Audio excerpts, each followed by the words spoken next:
was a disappointment. Um, so welcome to Artist Trauma. We're doing Tennessee Williams, whatever and whatever. You can read the fucking title, you fucking loser. So yeah, We're reading the ones you'd think we'd be reading. yeah. We're being very obvious, Glass Menagerie and Streetcar Named Desire. So, all right, Chris, what do you think? What do you think of this object? I'm I'm pretty torn on Tennessee Williams. I think there's always in both plays fantastic pathos and fantastic passages. And but unlike the Eugene O'Neill, it is heavily stylized. It is style. I mean, that's just the word for it. It is heavily stylized and in a very specific cultural milieu that just seems a little cheesy at times, I guess would be my Yeah, answer. yeah. When I have okay, I have similar emotions. I don't know about the stylization part exactly, but we Right. can do it. But definitely, there's real talent here, but there is a degree of cheesiness. I find some of the dialogue to be too on the nose. Just sort of Yeah. like that's like clever in a almost a Hollywood kind of way, like a sort of like a high class Joss Whedon kind of line. Yeah. Which like I don't have anything against people who like Buffy the Vampire Slayer or whatever, but you know it's different. And I have to say, like, this is Yeah. yeah. Also to say about this is here's a two by two for you, okay? A two by two matrix.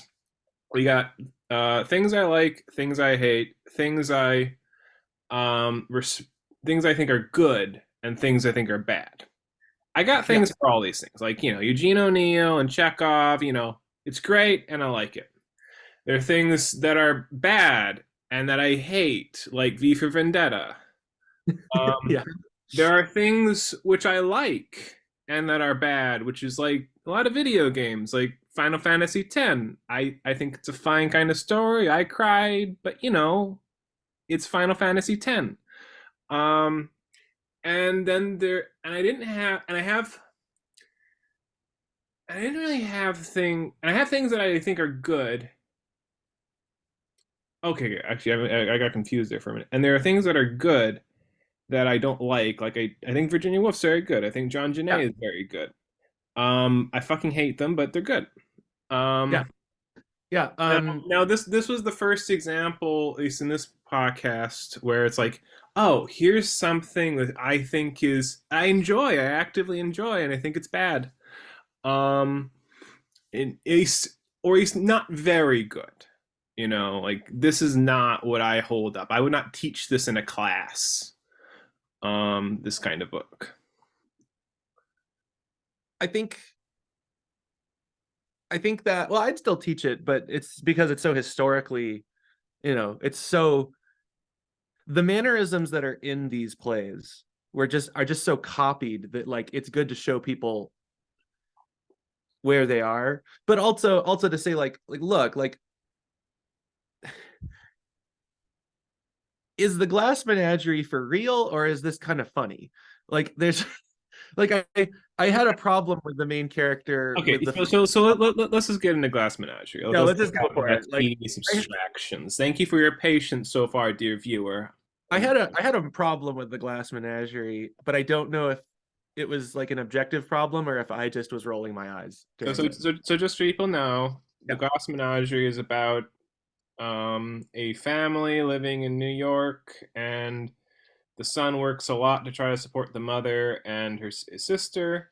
The mother is a very sort of pretentious Southern um, belle who is now living in a lower middle class status. Or Um, for those who know the plays, it's Blanche 2.0 or yeah, Blanche 1.0. It's the yeah, same Blanche thing. 1.0. It's It's the the same same character, character. which is apparently his mother, basically his mother. Um, Weird.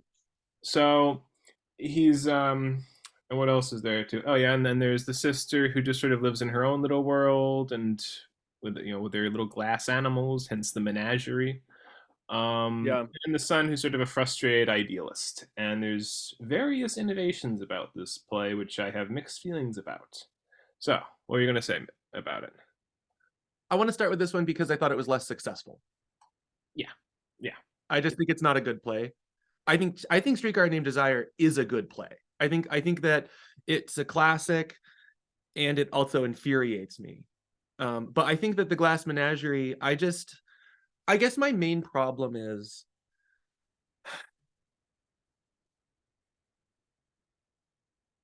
how do I put it? Like the way the story is told is through this framing narrative where it's called a memory play, and you yeah. get the memories, and we're going back, and God, I'm not normally this callous. I just like was like, okay, then die. I don't know. Who cares? I that's a horrible thought. Like I guess, but I just like don't like the Yeah, like people in a way where I don't actually know if there's anything redemptive about well, this moment the in thing is time. like I found there to be nothing really to grip onto on a character, as in things I'd like. Like in a sense, this is a play that has a lot of potential. First off, the memory play aspect, dear listener. Um, Basically, that's just it's the events of the play are basically as seen through the eyes of Tom Wingfield, the son. And there's various ways in which it's more fantastical because of that, as in the setting is more abstracted, the way the outfits are more colorful than they would have been, the dialogue between the family members are it's a little more, it's less naturalistic, I guess you might say. um it's But more, problematic because Tennessee Williams is oh, not very and narrative. he narrates, and he does narration, Tom Wingfield, Yeah. sometimes, like, oh yeah, this is how I was feeling at that age, whatever. Yeah, there's a lot going on in different time zones. It's hard to hold together in a certain sense. And on a basic level, I think he does hold the framing together, which is fine. I just I think it'd be really hard to play the daughter and make her like there's a lot of men talking and her like playing with dolls type of Well, stuff. the And it's problem like I don't know what's going on in her brain. And I wanted to know more about this lady. And then I was like, okay, so is she like on the spectrum? And then I was like, okay, this is just almost like a Family Guy thing where it's like, and there's the lady playing with glass dolls in the other room or whatever. Yeah, my big problem with it was I didn't feel any of it was well developed enough. No.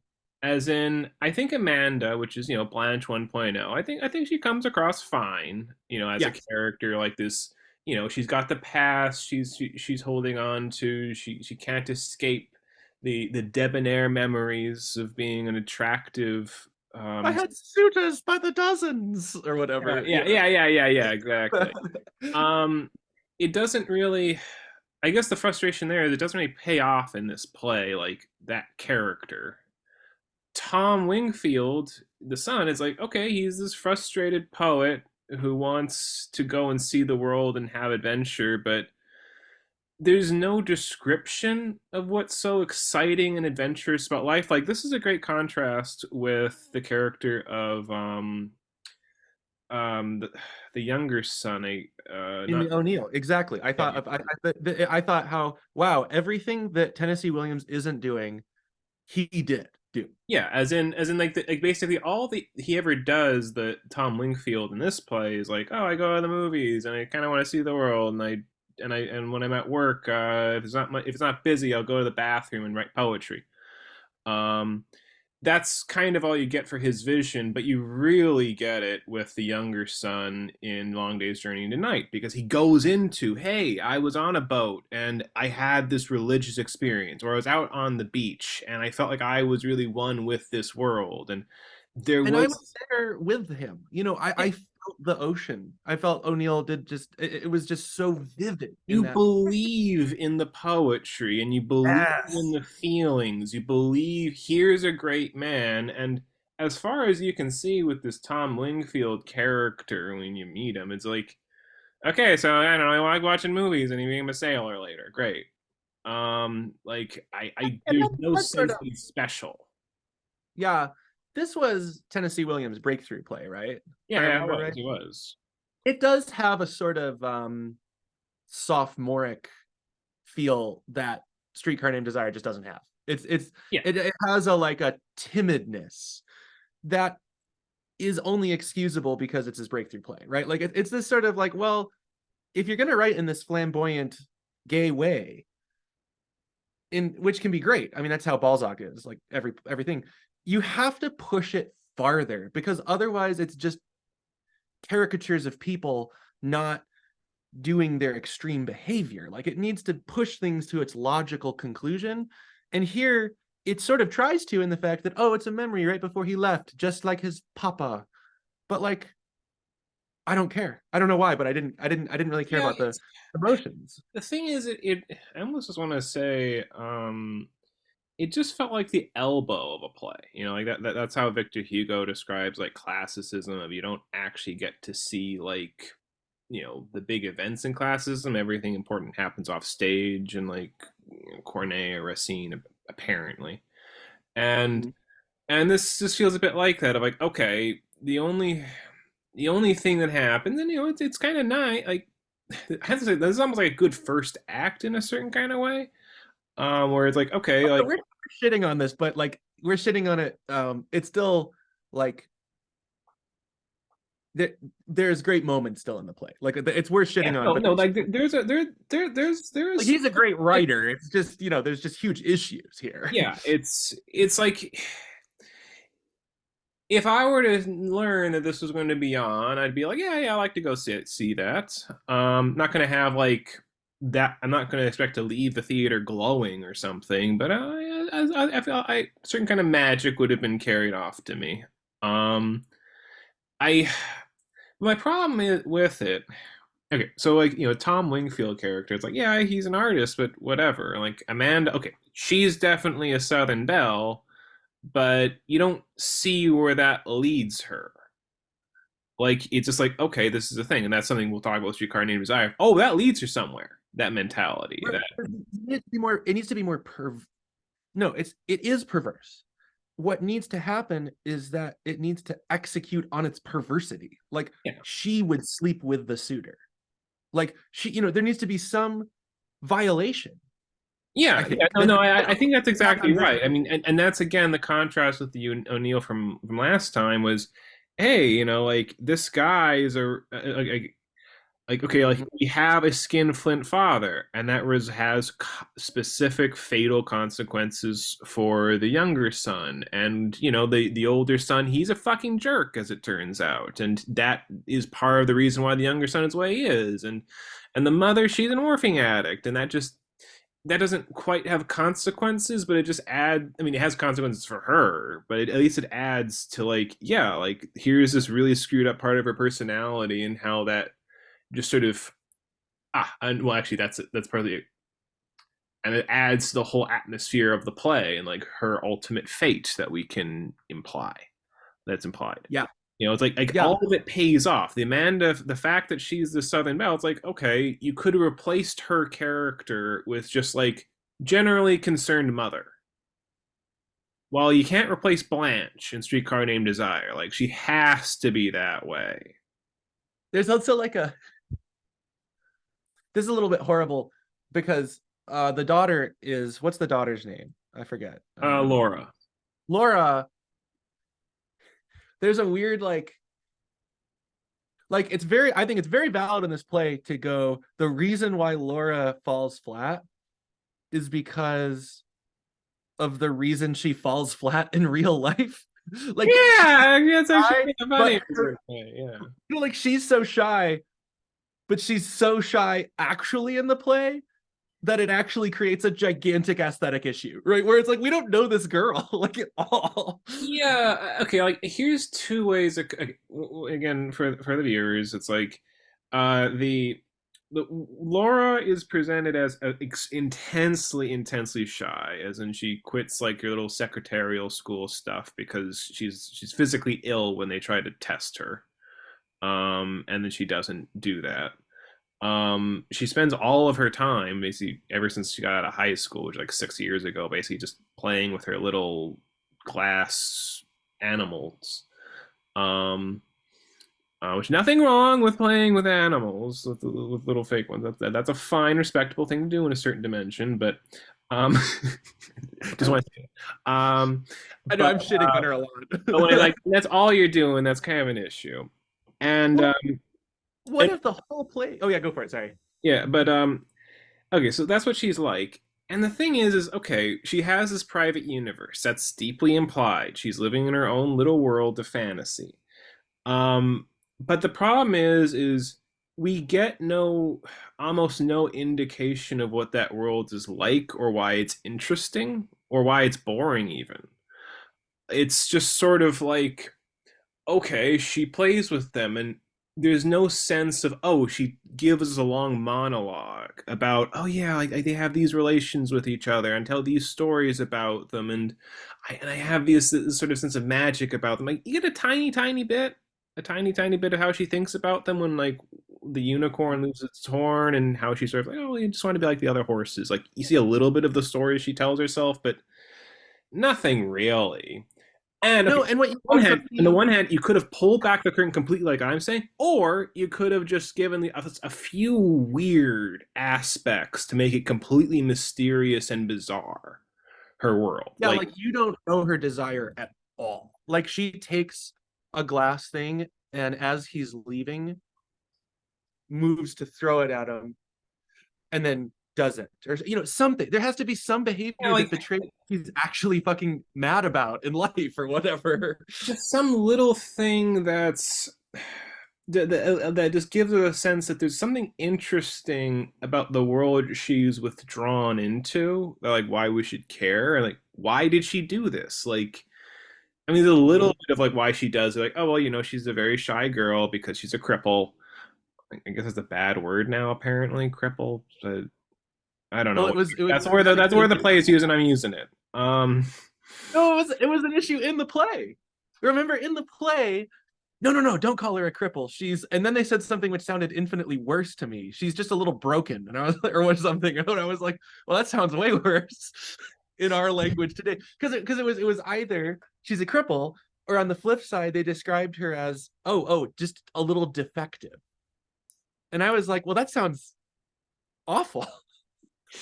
Right? Like I was like, you went, and that's probably just different times. Like that was probably, the differently abled of the time. But in my mind, I was like, no, no, no, he's not disabled. He's dumb as shit.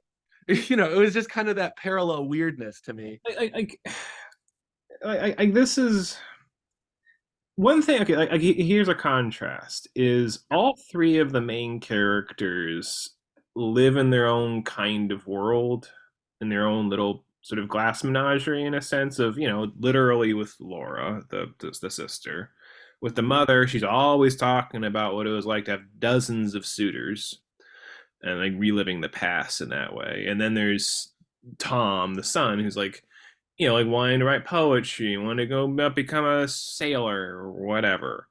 It's like you have these three things, and they're all like that, but Amanda's the only one where that fantasy has any kind of vividness.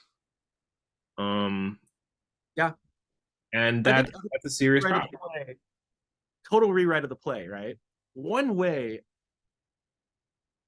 that I think this play would have been really interesting is if Tom was not the framing narrator. If in a strange inversion, Tom was always talking about leaving, but it was actually the crippled daughter who somehow actually left and Yeah, was the frame narrator. because Or okay, something. You this gotta is have something unpredictable here about these this is people's the characters. painful thing. This is the painful thing about it also is like, okay, and again, there's very little that happens in the play, dear listener. It's basically just like, okay, she drops out of business school, secretarial school. The mother tries to gets her son to set up a dinner with one of his ex high school friends, whatever. He comes over. They have a talk. Her and the daughter and the high school friend. The high school friend it's romantic for a while, but oh, you know, I got a fiance, whatever, and then end of play. And then Tom Wingfield leaves. Now the thing is about this is it feels to me like, well, the really interesting thing is what happens after Tom leaves. Like what happens to the mother? What happens to the daughter? Like I guess they just go out and work at a factory because they've lost their support, their financial support now. Like how does that work for their characters? Like do they commit suicide? Like I want to know like what happened and like basically the big event of Tom leaving and you know dropping them. Which you know I don't blame Tom for doing that. I think the mother is a real bitch to him. A loving bitch, but a bitch. Um, She's awful. yeah, but it's like it's like anyway, but the whole thing is like, what happens? What happens? And Tom is the least interesting person to narrate the story. But there isn't any negative capability, right? Like there's not like a so like in the O'Neill, the idea of the one son dying of consumption is this sort of marching possibility that is growing in doom and pathos. But his leaving in this play isn't. It's not growing and looming. It's not made dire. They reference the finances, but they don't lean on it as much as like an Zola or Balzac would have. Like, are they poor? Are they middle class or not? And they got the lights turned off. But I don't know. Like, I think they just could have pushed. He could have put. It's not a team of people. He could have pushed it harder to give us a sense of tragic finality when he leaves. And I, and it's like there's no plot in that. It's just sort of like, okay, he's conflicting with the mother and he wants to do this. It's just like, okay, so we have one event happens. Like his mother's bitchy to him, he has dreams, so he leaves. There's no complication. There's no arguing back and forth. That's just kind of it. There's some arguing, but not enough logically. So I found that to be frustrating. And I think that actually could have been an asset. I think I've had friends and other people who describe their families in similar ways of like, oh, well, we're all just on our own wavelengths. You know, they're over there in their universe and it causes problems because their universes don't line up. But I don't know, it just wasn't pushed hard enough. Yeah, it's like that would have been really fun. Actually, that would have been a really fun play. Just the idea of these people who are just continually misunderstanding each other, like this continual like loneliness because of their incommunicability. Like you know the mother just can't communicate what it was like to be a southern belle, and the son can't communicate what it's like for something. I mean that's one thing that happens in the O'Neill plays. They do actually communicate. It doesn't add up to anything, but they do genuinely communicate like their visions of life. I think I think it's just like cruel to read The Glass Menagerie after Long Day's Journey into Night, right? Because like there's a lot of parallels and a lot of similarities, but you just see a master at work, Well, you know. one thing I want to say is that it's not just cruel. It's a great taste test. Yes, I would agree. Like I'm actually at the point of like the fact that like this Arthur Miller's Death of the Salesman, which we'll be doing next time, and uh, Streetcar. and the Streetcar, like oh these are the great three American plays, and it's just like well now I know what is now I know what to think of people who put these all in the same category. Um, I don't know if I go that I would put Streetcar in there. okay, maybe I guess this Tennessee Williams in general. I think Miller is a more consistently good artist. Tennessee Williams, like having read, and I also read Cat and Hot Tim Roof separately from this, and it's like okay, that's fine, fine. It's just not good. It's not particularly good. Like it's fun. It's a fun time. Like you know, but it literally has a character named Goober, who is comically awful. Um, it's like that's something Tennessee Williams does. It's fun, but you know, Is it just pop? Like, Yeah, is this a real problem? Is that Tennessee Williams is more of a pop writer? yeah, I want to say that like that's what Cat in a Hot Tin Roof left me feeling is like, okay, he's naughty pop, he's doing things that would have been shocking, um, to like people to back then, but it's and it's got some fine stuff, but it just isn't that great of a play. Um, you Well, know, I don't think I have anything else to say about Glass Menagerie. um, I would say that some Oh, of the let's positive. just make a comment about like the devices used though, like because Yeah, like the whole thing is like they talk, like he keeps bringing up this like, oh well, we're gonna put an image up on a screen above the play or the background, whatever it is, and we're gonna have like blue roses sometimes, and the picture of the generalized suitor with flowers, um, and sometimes there's titles like surprise or whatever. And I just found that whole thing to be just kind of bad. Like it just wasn't that. It just felt like a if you're gonna stupid. go, yeah, if you're gonna go into this cartoonish, vaguely postmodern thing, you have to push it so much fucking harder.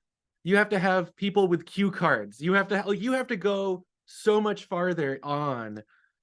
You can't just have these little intrusions and expect us to be like, that was good. It's just weird. I don't know. It Yeah, was weird. it's. I mean, there's a couple of things. I would be very on board with like doing sort of subtle touches, like I don't know, like if you had like sort of like very like, expressionistic lighting happening, like that's great, Yeah. that's great. If you have sort of like the room sort of falling apart or coming together, or the ways of like this is a subjective experience right here, not objective reality, like that'd be great. I'd be totally on board. But I found these, I mean, just almost just titles, subtitles, like almost like a silent movie. Just like this is just kind of stupid. Well, I Um, think that was probably why he did it. yeah, and I mean, apparently, the era he's writing in this, that would be somewhat more applicable than today. yeah, I mean, like Doesn't work, but one thing I'll say is that they didn't actually do in the acting version of the play. Apparently, the director convinced him not to because I guess Elizabeth Taylor, no, Laurette Taylor, excuse me, she just did such a good job that it felt distracting, and like yeah, it would have been distracting regardless though. um one of those polite reasons you have to give the artist. yeah, it's just like You know? uh, so Okay, but I would say, yeah, I think like that was for atmosphere. I mean, I think that I mean, just go to any, contemporary plays and you'll see this all on display. But like, I mean, a lot of great experimental work messes with language and dimension and all of that stuff. Like, I mean, I always thought it'd be kind of fun to have a play where, like, when the person speaks, occasionally the text behind tells them what the unconscious is actually saying, or like what the ideal. So like someone goes, I'm here to tell you about Jesus Christ, blah blah blah blah blah, and then like it just goes ding, lying or something. yeah, well, I mean, like Annie Hall, like I mean, exactly. Yeah. there's that Yeah. and like like that's a cute gimmick, and I could see that like a good sort of play that does something kind of like this is Yvonne Gall. I'm bringing the name right. I'm bringing on the name right now. Methuselah, which is just bonkers, fucking bonkers in terms of like the crap it does. Like it has a suitor Write it character down. who comes in, Methuselah, Mhm. a suitor character who comes in, and his whole face is just a Dadaist collage. Like he's got like I'm forgetting all the details, but it's like he's got like a little smokestack coming out, and his face is like a typewriter, and he's got a radio wire coming out of his head. He's got like a loudspeaker for a mouth. Every time he starts talking, it starts with, "Hello, hello, how are you today, father-in-law?" You know. Like, and this is the vision of the modern man. Yeah. And That's very there's another scene where it's like, a man is trying to seduce a girl, and you see, but it's not just a man, it's three men. his ego, id, and super ego. All right, well, by next week I'll have read this play. Yeah, That's that very that like that one, Edward Albee is yeah, like that that. one's solidly bonkers. That's in the collection Seven Expressionist Plays. Um, That's great. It reminds me a lot of Edward Albee. Have you done any of him? Not yet. I haven't like done Well, we'll Zeus. probably do the American Dream soon then, because it's like they dismember a baby. It's great. It's really wild. But anyway, all that we're saying is that because Tennessee Williams is like is a realist, or is a sort of is going to do naturalistic attempts, he doesn't give himself permission to be that strange. He's not part of that school of thought, and so in this play, which is fine, you don't have to be a surrealist, but it just works better in Streetcar Named Desire, whereas here everything's at mid level. Yeah, I So mean, I want to say like it's okay. I mean, there is actually a little bit of sort of modernistic touches in Streetcar of which we'll make the transition in just a second. yeah, Where you do hear the music that is haunting in Blanche's memory, and then the little gunshot that happens. And that's something that occurs, and like that's a subjective experience that she's having. Other characters aren't hearing it, but she's hearing it, and yes. that's a good modernistic touch that works in this very naturalistic play. So you can do like touches of modernism. That's a manageable thing. It just these touches in Glass Menagerie failed. Also, death. I think that's Also, the other important one is Death of a Salesman has some pretty modernistic stuff that gets in there. We'll get into that eventually, but that also is just it's heavy naturalism, but it sneaks in there. And both and words. also not giving I'm not giving a value judgment. It doesn't matter what school of thought you're coming from.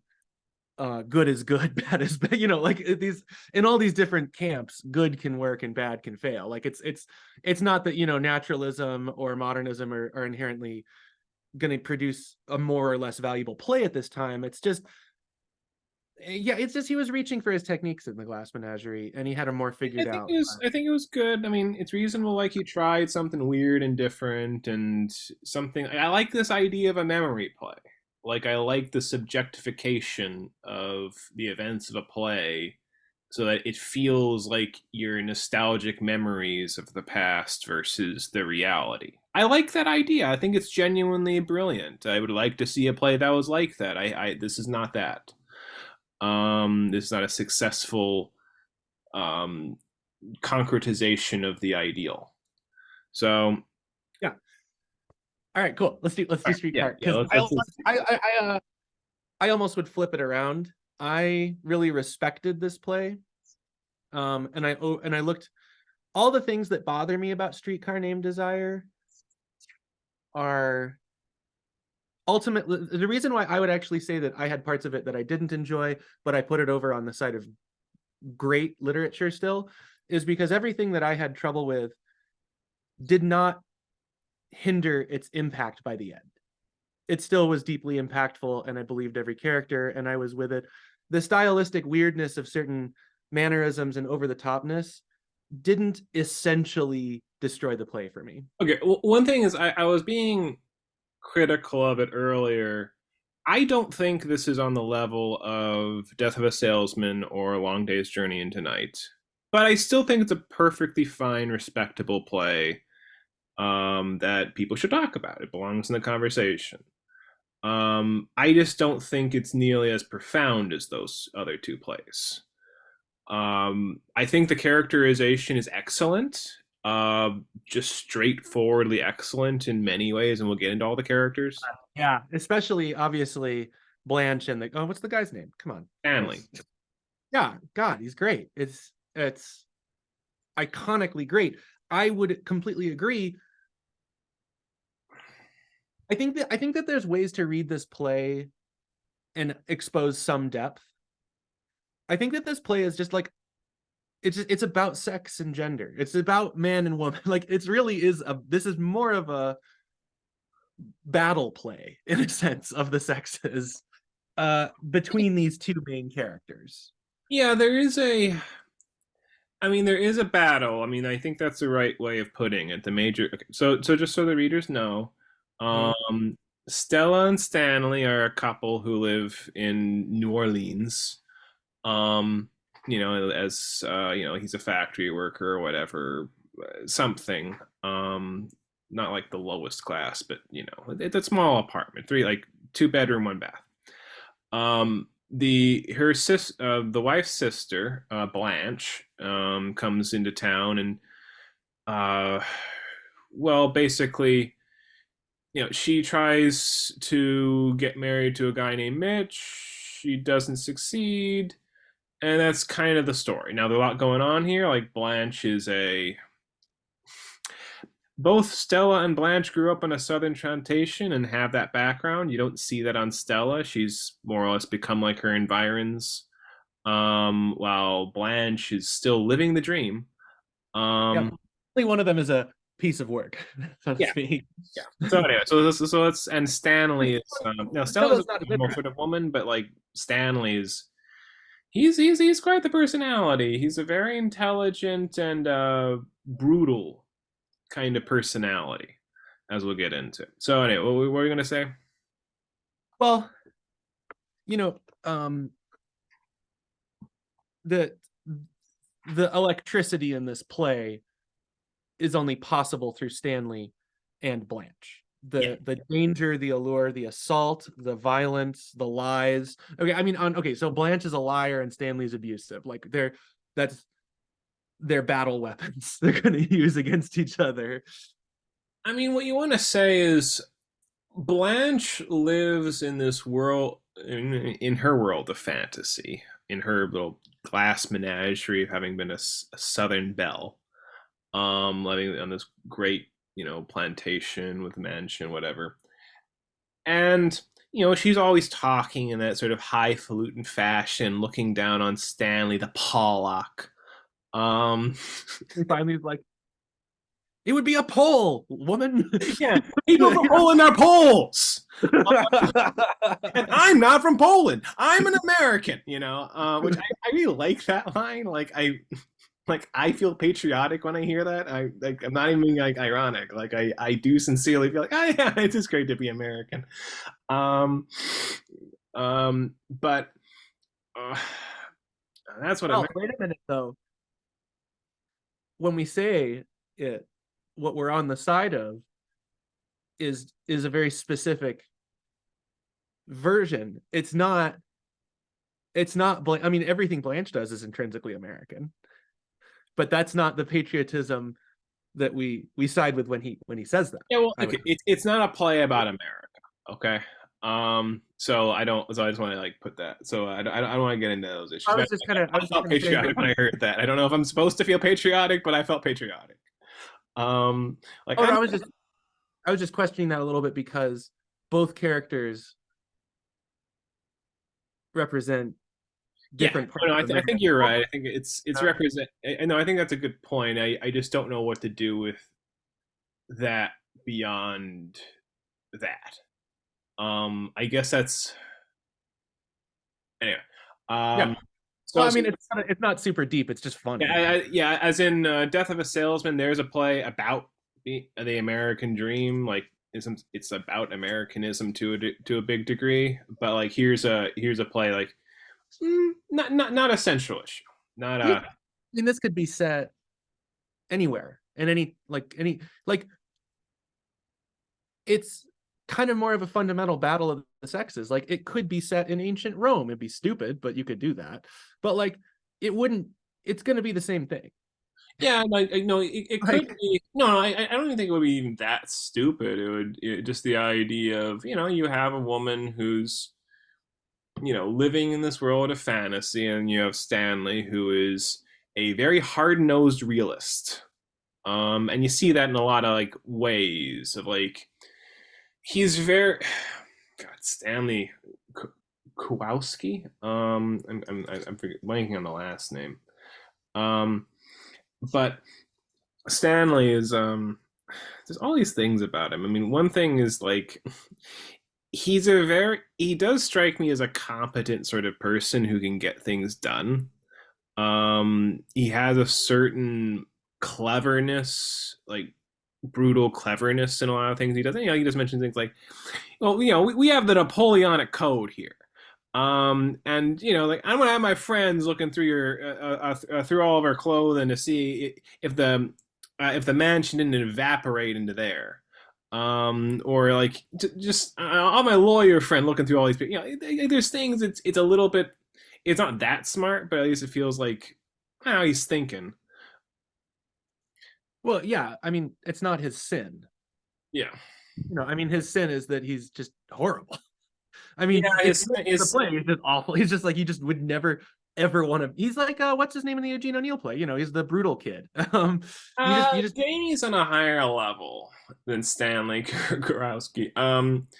yeah. That's it. I'm sorry. I want to rescind that comparison a little bit. Like Stanley beats his wife. And like Jamie's maybe more insidious, but he's got a little bit more going for him, and he's not clearly animalistic on that level. And it's like one thing that really makes him animalistic, at least to me, actually, is it was just that cycle of getting so furious at his wife for playing the radio that he throws it out of the window, beats her, gets into a real big conflict with everybody, has he woken up in the shower, having cold water pulled over him. And then he's like coming out in a ripped up shirt, saying, Stella, hey, Stella, like just crying for her to Yeah. come back. And it's like, And some of the neighbors, were like, "Oh, not again." yeah, and you that's know, the thing. It's like a pattern. Yeah, and it's like that's just very like yeah, this is a man fundamentally out of control. This is bestial. The whole like cycle of abuse here from furious just furious abuse to the tiered apology. Which Well, is yeah, and I mean, okay, it's the I'm cycle. about to make a much more essentialist argument about the play, but I'm arguing about the play, not my own beliefs about these topics. Yeah. I think the play is like, I think the play hinges on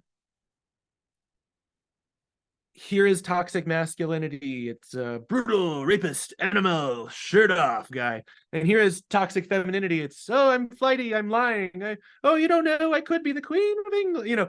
And like, so I think it's relying on both stereotypes in order for it to work its trick, right? Like Yeah. like the man has to be beastly and over the top, and the woman has to be evasive and highlight both masculine and feminine qualities to such a degree.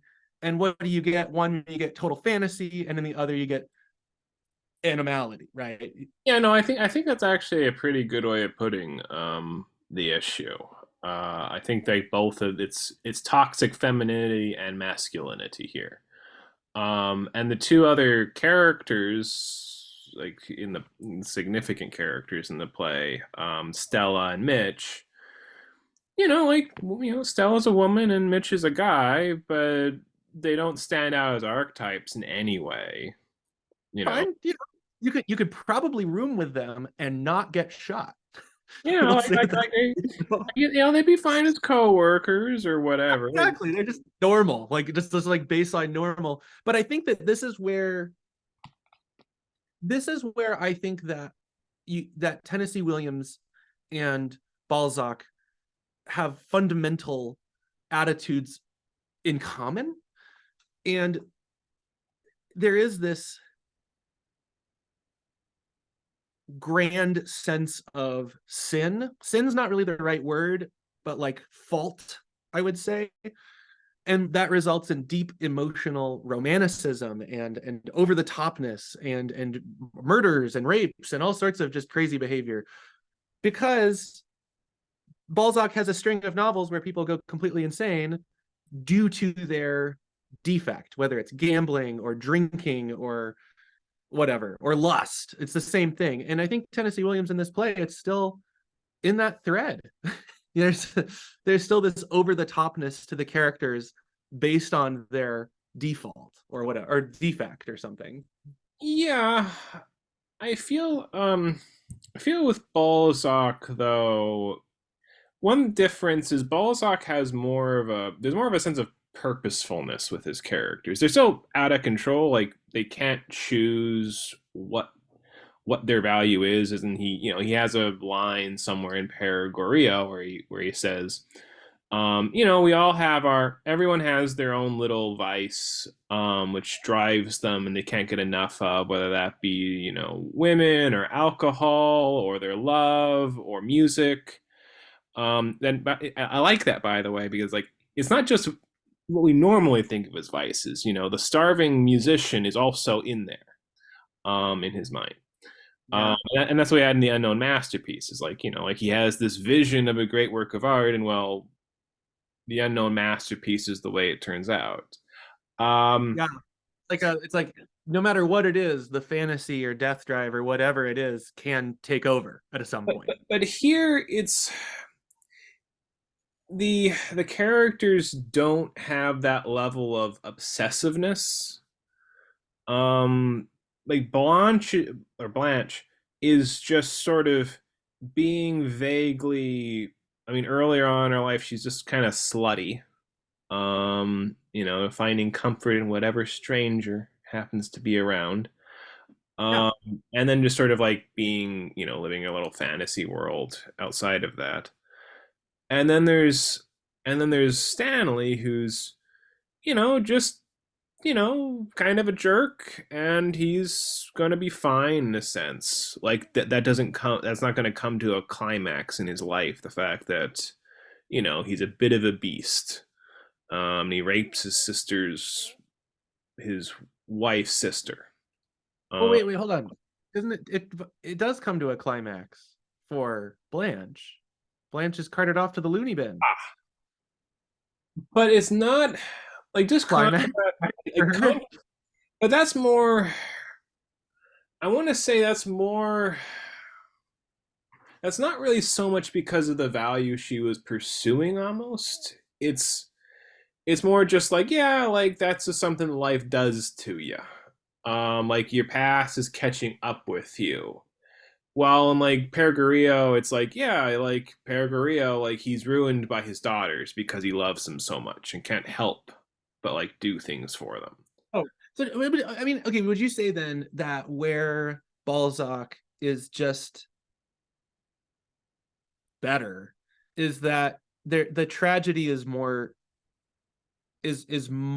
sublime or whatever word you want, is just more obviously contradictory or ruinous or pathos laden. Like, would you just say that there's not really a structural Yeah, as in that's it's much leading to their clearer downfall? with Balzac. There's a much clearer sense of values are intense and a threat to your life. Like like being in love Yeah, with like a woman. Being in love with a woman will drive you crazy and will destroy you. Like that's the attitude.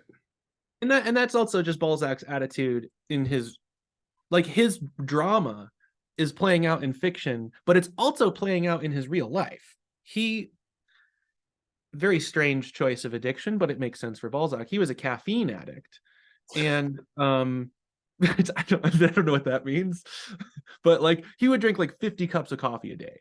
He wrote an essay about how to get high off of eating beans, and he wrote it in like stages of coffee. And so then he gets a heart murmur, as you do, because this is deeply unhealthy. And he goes to his doctor, and the doctor's like, well, you have to drink less coffee, like a win for 19th century medicine. And then like Balzac's like, I get like a small win, right? Like maybe Gotta, you should have that much for caffeine. once, for One win, yeah, once. just one win, and no bloodletting. So that, but then Balzac said, I'm scared that if I stop, I won't be able to write. And that brings everything kind of together in a sad way. Um, I think that excessiveness is the part that enables, in Balzac's mind at least, the art, but it also is leading him to ruin. And obviously, we wouldn't accept that today because it's wrong. Obviously, factual, like we know more about human Well, uh, you I know. mean, it's not that foreign though. Like, there's lots of Yeah, comedians and musicians who are like, yeah, I need to do some marijuana in order to make this fly. Um, yeah. you Mitch get Hedberg, I need to be on drugs to be on stage. Exactly. Robin Williams. Yeah, there's a lot of people, a lot of who feel that way, and maybe with some legitimacy. I don't know about how those sort of drugs work for people, but I can imagine. Yeah. And So there are that moments. all we're doing though is just to say that like that drama that you're highlighting isn't only in his fiction. He's having a version of it play out in his life also. Yeah, and I guess part of it is it's more of, I mean, Mary McCarthy, she was, I don't know her exact opinion of the play. I don't think it was probably totally negative, but she did say like, oh, this is more or less just the conflict of a man whose sister-in-law spends too much time in the bathroom. Um, like, Fucking brilliant. That's and it's like, brilliant. That's a great and you really, in a big way, you really have to say like, if they just had like a 4 bedroom apart, instead of a 2B 1 bath, it was a 4B 2B, like, yeah. it would have been fine. It wouldn't have been a big deal. Like Stanley would not have been upset. You'd have like, let me fuck this slut. Whatever. It's like so obscenely accurate. Um well, but that also I think this is let's do some positive and negative here for this play because I think it's pretty obvious what the problems are for me at least. I don't think the problems are fixable. I think it's like it's the stylization. And when I mean overly stylized, I mean it in a really specific way. Exaggeration of colloquial mannerisms, um, an exaggerated portrayal of one's self, basically, in whatever that cultural milieu's gonna be. So the fact that we're in New Orleans makes this really ridiculous because we already culturally have this exaggerated view of that place. So it's like in an otherwise fine soliloquy, she's like, these New Orleans days, they just go on and on, and they get a little piece of eternity in there. And you're like, okay. I Yeah, didn't that like that fucking quote. line. Actually, yeah, that caused me a little bit of pain hearing that. I mean, it's not like bad. It's just a little too much. Yeah, it's so when you can replace stylized with just over the top. Yeah. It's too much. I feel like, Eugene, like, Eugene O'Neill, it's like, it's very, very stylized. It's very much like all of these people are cut from O'Neill's cloth. Yeah, Like these are unmistakably like the way, like their evasiveness, the way they handle their problems, the kinds of problems they have, the way they speak to each other. It's like all of that is just O'Neill in a yeah, very naked kind of way. And I don't think it's that the problem isn't that, one's more stylized than the other. They're both very stylized. It's just a little bit funky when it comes to yeah. Williams. So I got the Oxford definition here, and it's stylized, depicted or treated in a mannered and non-realistic style. What I have in the O'Neill is I get the realism. Here I get horror show, but there are moments in Tennessee Williams writing where I'm like, no one says that. Like no one's Yeah, yeah, I just want to say like there's a fine way to use stylized in that sense of like unrealistic mannered. But I just think like you can be both very stylized and very realistic. Very much, this is cut from my attitude towards life, and anyone looking at this will feel, yeah, and that's exactly what that experience is like. You've nailed it. right, Um, right. And whereas in I don't know, like I guess I didn't like the opening of the play. Like as soon as I oh started, yeah, I just like that. I just like like that. my least favorite part was the first 5 minutes. It felt like he had trouble getting in, and then it was like weirdly personal. It just didn't strike me as how people who haven't seen each other in a while, even ones who have a strained or problematic relationship, handle that. It just didn't strike me as real. Well, I guess one thing is like just all the set dressing of like the hot dog salesman, saying like, hot ones right here, whatever it was. And I don't know, like little people. I feel like the movie actually did a little bit of a better job I with think that's that. because Kazan is brilliant. Yeah. I think that Elia Kazan is one of the great directors. You Yeah, know, it's they there's that. changed, because of, the code, they changed various parts, like they removed the homosexuality and they gave it a different ending. In some director's cut it's different, but they gave it a different ending, which was a bit dishonest. But yeah, what are you It's gonna honest, say? and it's also terrible to ruin. It's actually really a good scene when Blanche says what happens to her first husband. Yeah. It like super fucking important. It needs to be in there. It like I just felt my heart break a little to hear about it being and removed from productions because it's like well he's gay and I it's mean, gone. It's still gone. You know. technically, like it's still like, okay, like the rape and the homosexuality are still there technically. Like if you're reading between the lines, you know what this is coded for. Right. Um, and it's not hard. It's not hard to see it exactly, but it is not the full blown statement that this deserves. Um, in the movie. But Yeah, because like the movie's still worth I seeing. mean Just yeah, but anyway.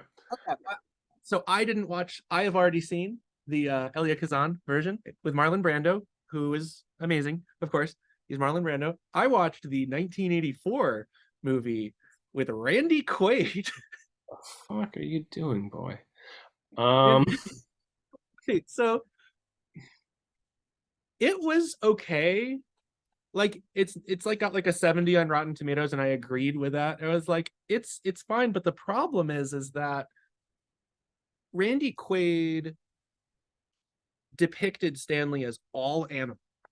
So he becomes dumber and actually really ugly.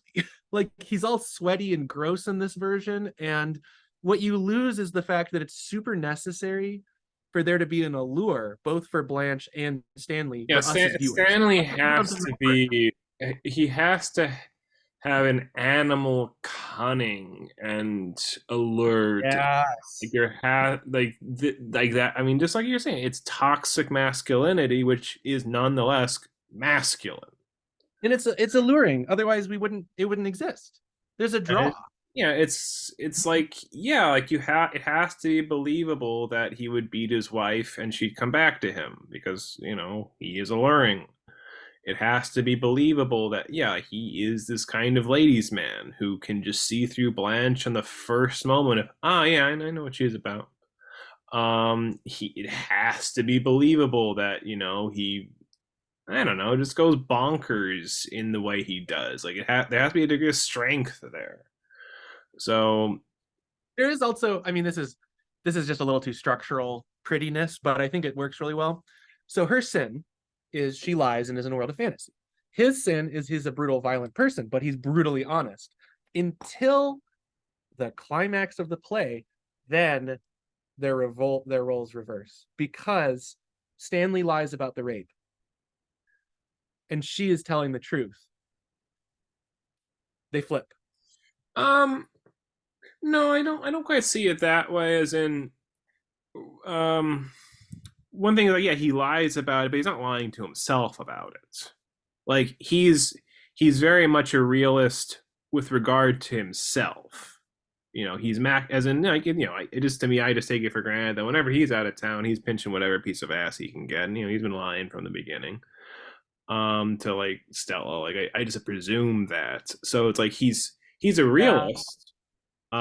He lies, but he's a realist. Um, and that's not contradictory here. And like with her, it's like, yeah, she tells the truth on that, but I don't know. She's not like she was a habitual liar. Just she's in a fantasy world. Um, it's not that she lies Oh, to other. She does lying lie to to her. other people, but that's not so important. Like, the fact Yeah, she's. the reason why she's lying is not because she's trying to get some realistic aim or goal. It's to sustain the fantasy. She didn't have sex with an underage boy. She's just oh well, I've just always been attracted to youth, and she makes it somehow palatable to herself. So she's lying to herself. Yeah, but by the way, I also want to. Well, yeah, it's lying to herself, but I want to say that it's more than that. The way it's presented, and I feel like this comes across when you see him with the whole bit with the boy selling magazine subscriptions or whatever. That she's just so desperate to talk to, and then gives him a kiss. Um, is there's a sense of like, yeah, she does that sort of thing because she's always haunted by the memory of her dead husband, who shot himself because she shamed him for being gay. She's always haunted by that memory and by that affection. It's a genuine affection, and that's sort of why she's been such a slut and why she probably slept with that 17-year-old, because she probably looked like the guy or had some spiritual alignment with him. Um, Yeah. so I Yeah, what you're reading is really great because you're giving Blanche like the humanity she deserves because she's a great character. Like she's real. Like this is like these, and this is the best part of this play is the character depiction. Um, for me, yeah, that's the best. The best. in, Weirdly, it's also the worst because that's when there's the flaws become really obvious when you know, as we talked about at the beginning, they don't line up in a way we think. But still, I think that's the best parts of the play. in real life, I feel like Blanche would be no, that's a bit that's heinous what she did, regardless of the background or some of these desires. That just isn't how it plays out. But I think in the world of the play, it's like, no, this is not her fault. In a sense, it's nobody's fault, like because it is just real naturalism going on here. Yeah, Um, absolutely. but it's like, yeah, like the fact that she's, like, she's a broken person. She's a broken person because of what happened in her marriage, and she's a broken person because of losing Belle Reve, that mansion that she used to live in, and she's a broken person trying to fight for that mansion and trying to keep it there. And Yeah, she then totally shattered after the rape. Um, yeah. Um, I a thought popped into my head, and it's probably dumb, but I have to follow it through, and I want you to come with me on this thought. Okay, so Tommy Wiseau makes The Room, and he's like super obsessed with Marlon Brando and Charles, like Dean, the guy in the motorcycle, and all this sort of Americana imagery, and Kazan's Stella, obviously. I mean, there's an obvious parallel when he's you are tearing me apart, Lisa. He's trying to do his Stella moment, right?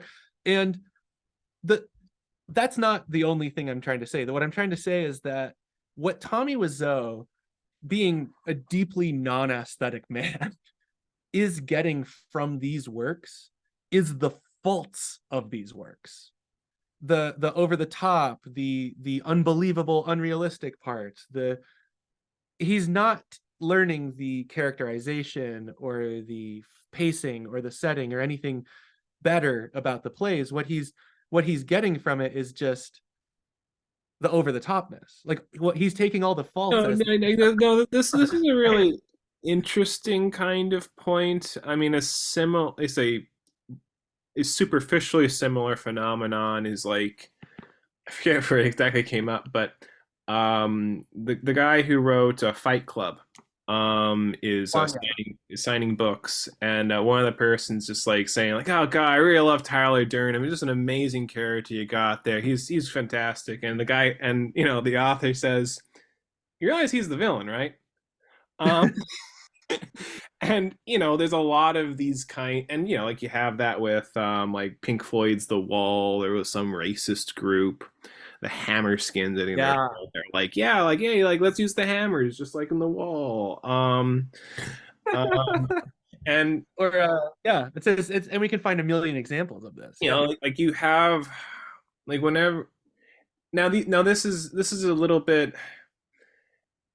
I want to like draw distinctions inside of this whole issue, like the romantic villain of. There are some villains that are just kind of fascinating and lovable, in a major way. Like Victor Hugo, like like if you don't prefer Claude Frollo and race for me personally, like want him to rate Esmeralda, there's something wrong with you. In the Um, book. yeah. In same and I don't know Javert in what in Les Mis is like yeah Javert is just a more interesting character. He's actually like there's something to follow along with, or the Templar in Walter Scott's like these are actually interesting characters. Like I'm invested in them. Like they are just emotionally there. Now okay, so there's that category of yeah I'm really sympathizing with the villain here because they are genuinely sympathetic. Then there's a different category of like, yeah, there's something colorful about this bastard. There's something like interesting, but they are any reasonable person should feel they're heinous. And I feel like Joker from the Nolan Batman movies, Yeah. or well, Joker from the recent Batman movie, or whatever it was. It's like that was. It's like yeah. Actually no. Actually, the Joker from the Joker is a different example actually. But the Joker from the Batman, this guy is. You do not want to be him. I don't think any reasonable person wants to be him. They're fascinating when he's on the screen. He's a great character, but he's disgusting. Look. Um, but Oh there are yeah, of course. people who are like probably infatuated with that, and I imagine like yeah, there are people who are infatuated with Stanley in a sense of like, yeah, like I want to be that kind of lout, who's just very manly and gets drunk and plays poker and whatever. When there's like Exactly. nothing good. Exactly how you and I are, right? Yeah, Sorry. yeah, I'm very, like I'm just very effeminate, so it's like, no, like no, no, that's not how I am. yeah, like I'm just like right at. I'm not going to say something that's going to get me into trouble. Although probably half this podcast gets me into trouble. Are you gonna get demonetized? I don't. I was gonna make a joke about like, oh yeah, after I'm done here, I'm gonna go like beat my girlfriend or something. Like because I'm so sick of hearing her music or so. I don't know, but like that'd be terrible to say. He keeps collecting those glass camels. Okay, I'm just Uh, okay, wait, reining it back in. I think you're making a great point. I mean, I've heard like the philosopher Todd McGowan said it once that's like in the vast majority of like fiction, the villain is carries the weight of the interest as character, and the hero just has like a task to do, and their character traits aren't as important, except for like structurally, like can yeah, you overcome this thing? that that's Whereas the that, that that's common. Yeah, I mean that is a I think it's common. Exactly. I mean, look at her, like Disney Hercules. It's like the villain's like coded gay and is fucking hilarious. Oh, where'd my hair go out? Oh no, hey, what you doing over there? He's all like, or Beetlejuice. When I watched Beetlejuice as a kid, I went, wow, that's great. I watched it again and I was like, oh my God, this guy's like a really sick pervert. But God, I just gotta love him because he's so yeah, great. yeah, no, like that's common. I mean, there's actually it's funny actually. Hugo actually says that in a big way. And in the preface to Cromwell, which is like sort of taken as like the big manifesto for Romanticism, it's like, yeah, like the ancient art had the problem of only being about the beautiful, and that got tedious and burned itself out. But Romanticism, which he defines, basically all art after Rome, which is interesting. But you're like, well, what makes it interesting? A nice broad swath there. Yeah. Um, Okay. well, what makes it interesting is that it includes the beautiful and the grotesque in combination. That's what allows it, and since the grotesque is just inherently more interesting, there's only one way to go right, but there's 1,000 ways to go wrong. He said he's the line like that, which is it's funny for Victor Hugo to say that. Like, but getting back to your point though, like no, I will also say there's a counter. There are just sometimes just genuinely like endearing good heroes, like Cyrano de Bergerac. Oh, Um, of course. yeah, so Frodo. it's yeah, so it's not universal, but it's and Lord of I the Rings is a counter example, right? Because there's not really anything interesting about Sauron's character.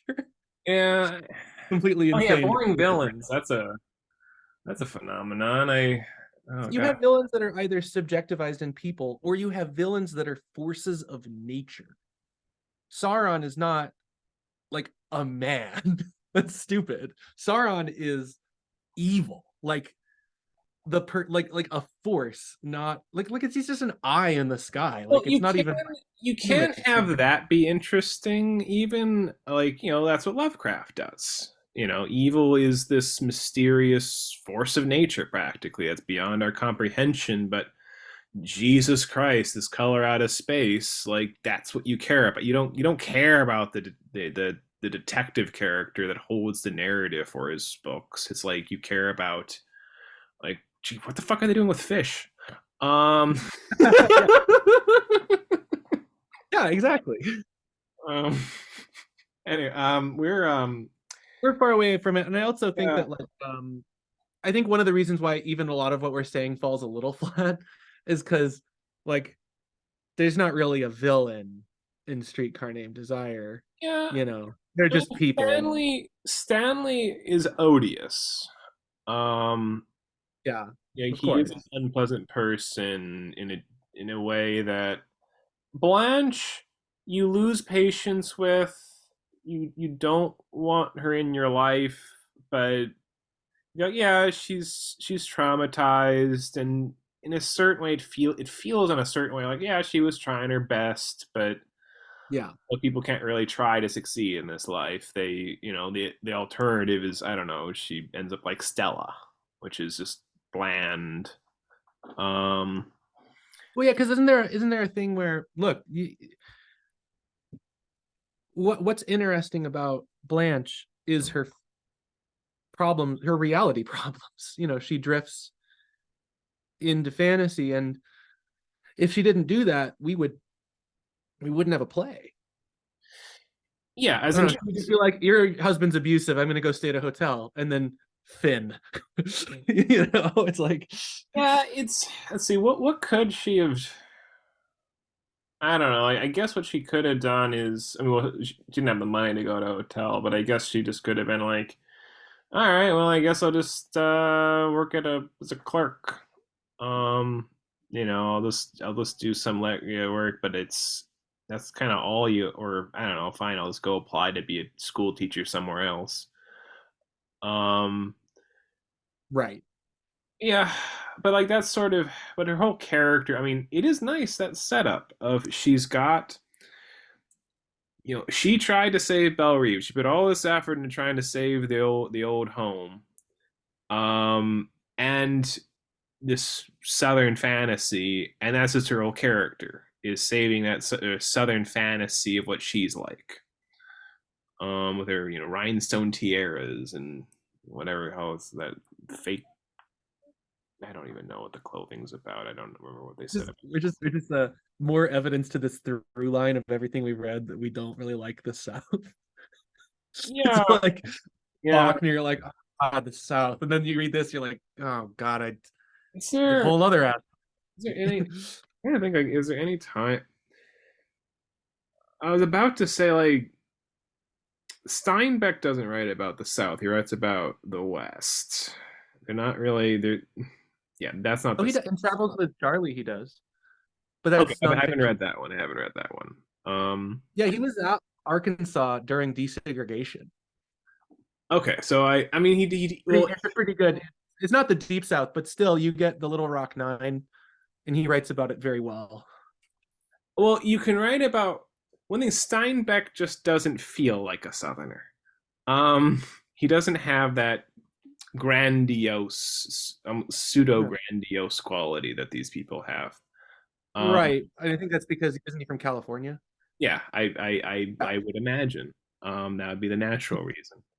Um, But there is like this weird, and I think this betrays our position as Northerners. I mean, we're from Maryland and Michigan, right? And you're on the edge where some people are like, well, Maryland is really the South, and I'm like, I mean, Depends what part of Maryland, okay? what part of Maryland you're in, really? But Like, if you're I mean, if you grow up I don't know where I did in the sort of, Baltimore, Annapolis, DC sort of area, then it's like that's more northern. if you grew up like I don't know in Southern Maryland, maybe East Coast, or in the actually Northern Maryland even, um like then it's like then it's that starts to be more like the country as more of, I don't know, Southern kind of values. Um Okay, and like, but what that also like means with a less ideologically hidden way is like Baltimore and DC and Maryland is a lot more integrated yeah, and yeah. So it's like mid harmonious mid areas. um so But and yeah, I actually don't think I have anything more to say about Tennessee Williams. I feel, and it's weird. Like I don't, I liked it. I thought it was pop. I think we've gone over all the faults I saw, and we can there talk it is. about the gay. It feels gay when I read it. I Yeah, like in a like way the like flamboyant. yeah, like when I read John Genet and I read him, it does there's a similarity. Now there are some gay authors who I wouldn't really have guessed, like Somerset Maugham or E.M. Forster, but this does just it has a certain flamboyance to it that's like, yeah, yeah, I can tell. So Yeah, I don't know what to say. it's like a performative um flamboyance. Well, I mean, I think that's it. I wish I had more smart things to say about that flamboyance. I think what's more interesting to me is this. When Blanche talks about her husband and his death, you get brutal realism with less flamboyance than the surrounding material. Yeah. I liked that. I thought it was sort of good. I liked that when it Well, was just matter. I thought it was great. I thought that part of it was great. He does that same trick in sort of Cat in a Hot Tin Roof, where it's like, oh yeah, offstage gay death, um, offstage gay suicide. That's a thing he does. He kind of Well, I does. feel like it's kind of like Tennessee Williams being like, "Hey," and then walking out of there just a little bit, Yeah. because you couldn't. He gets away with a lot for the time period. One of the impressions I did have when I finished it is I was like, yeah, this was pop and flamboyant, but it did actually get away with certain things that would have been rough at the time. Yeah, Um, no, no. I'm not. I just again, he's respectable. He deserves to be talked about. It's. I don't want to rank him up there with Miller and or at least the best of Miller and O'Neill. I understand Miller did some crummy things sometimes, but whatever. Um, but I don't know. I don't well, I'm sure know. O'Neill did too because O'Neill was pretty prolific, right? Didn't O'Neill write over 30 plays? Yeah, yeah. I got three fat Library of America volumes by him, and God knows if I'll ever read them.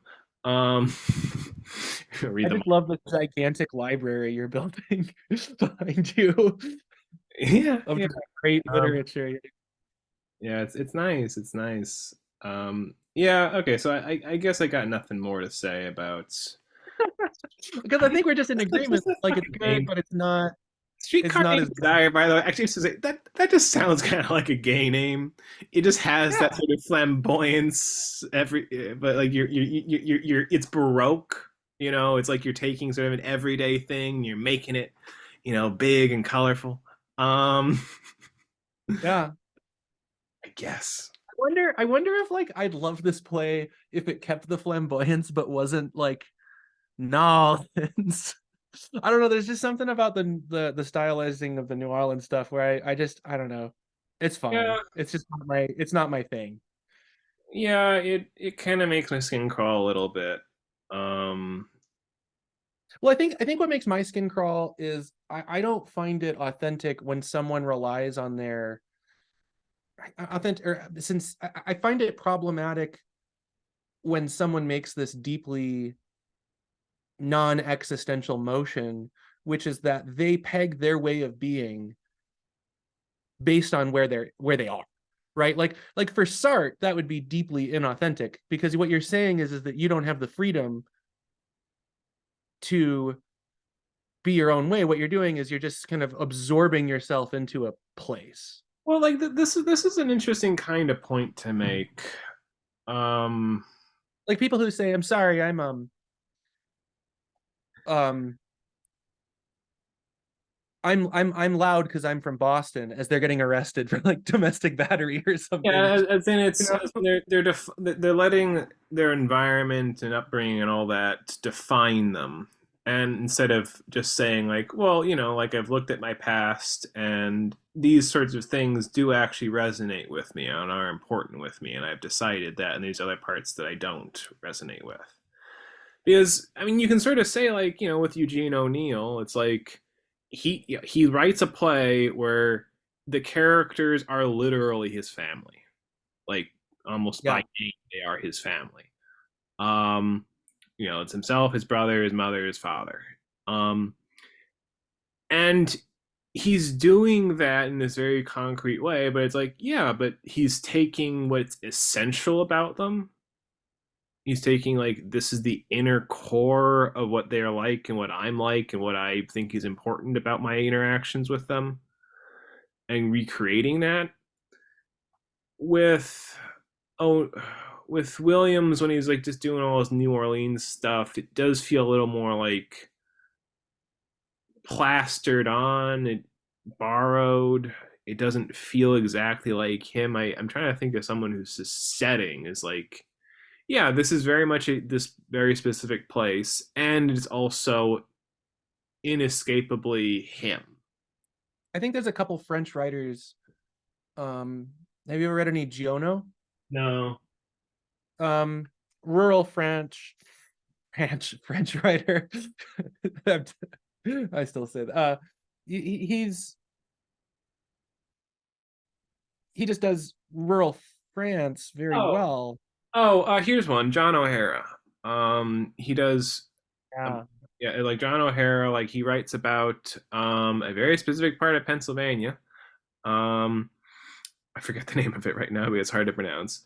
But and it's like, yeah, like this is very much him. This is that particular social milieu he recreates. Like this feels real. This is not just like, hey, look at this place and what it's like. It's this is cut from his cloth, or he's cut Another one from. who's one of my favorite writers is Eve Babbitts. Mhm. Not a famous writer, but she is LA in this way that it's performative, but only because it's real and she's critical. And so she just captures this sense of celebrity life. She's actually, she dated a lot of random famous people, novelists and rock stars. And she was kind of always thought of as just like a it girl, but she was actually a great writer, which is really weird. But because she's so ensconced in there, it breathes authenticity into every moment. Whereas, oh God, Hemingway and Michigan, Yeah, I mean, come on, right? Like yeah, that's yeah. Like him describing what it's like to go out and fish, and him just like looking at these barren fields, and him, in like the winter. It's like, yeah, yeah, that's him. and I think the same is true for tons of people in New York. I just don't like New York. It's always like, welcome to New York. But tons of writers on New York City. Elizabeth Hardwick is one, but there's lunch poems, Frank O'Hara. Is that might not be New York, but whatever. We're off topic. Yeah, we Yeah, get it. yeah, Yeah. yeah. But yeah, I just I don't. It's something to think about how a writer uses this setting. Yeah. So Um, was there anything in this play that traumatized you, or was it kind of too surface? well, that's the problem. Uh, I mean, the closest thing with Glass Menagerie is there was a little bit of like tenderness and a little bit of like that vision of like being like living in your own little world, and then like that world is sort of like touched by the reality of a actual tenderness from another human Yeah. being. a little bit like that awoke certain feelings familiar to me, and like, oh yeah, okay, yeah, that feeling. With Streetcar, I mean, I am moved a bit by Blanche's um plight. Yeah, There's and I think I liked her soliloquies the best of all the writing. yeah, like just the sense of like, yeah, here really is a traumatized person who is holding on to this fantasy like she is. But I'm gonna say like this is a very faint kind of trauma. This was fun to me, but it barely scratched into meaning. Like, oh yes, this is a different approach. Like what happens with most of our works. So I give Tennessee the real credit of at least touching there, and also the credit of being fun. Um, but I Yeah, don't. But I can't. I can only say that for the works. yeah.